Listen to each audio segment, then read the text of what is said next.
Well, we had no water, so came out to the well pump house, saw down here that there's no pressure in the well, which means that the well pump itself in the ground isn't turning on.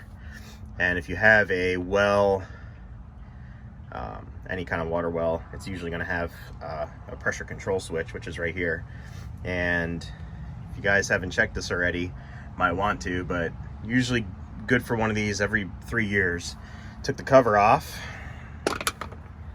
and unfortunately our little friend here has decided to take a trip into the wrong box. And you can see what's happened is he's connected, or she's connected, all of the contacts together with its body, 220 volts straight through, caused the well to trip the breaker. So gonna have to dig that little guy out of there and make sure that everything is working. So if you guys have a well, check your contacts. You'll see all the contacts there. That's what controls the power to the well. And usually wasp nest will get in here, mud dauber, make a nest in there and cause the contacts not to create connection. Or it's been twice now. In the last five years, I've had a lizard do the same thing. So that's it. Let's follow up with a little review here once I'm done getting that lizard out of here, see if we can restore service. All right, spare you the gory details of getting a lizard out of there. I also figured I'd show you a little bit about how these work.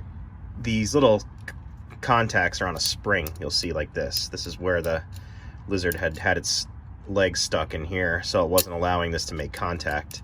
But oh yeah, and it goes without saying, before you work on this stuff, make sure you turn your breakers off, even if it's tripped.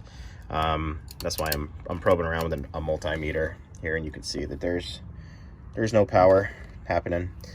But what happens is these contact switches, if something gets in here and makes a nest like in here, it separates that contact switch from making a connection, and that's what'll shut your well down. So just a little note.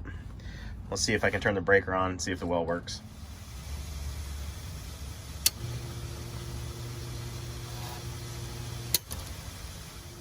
Alright, so after cleaning those contacts, building pressure should stop about 60.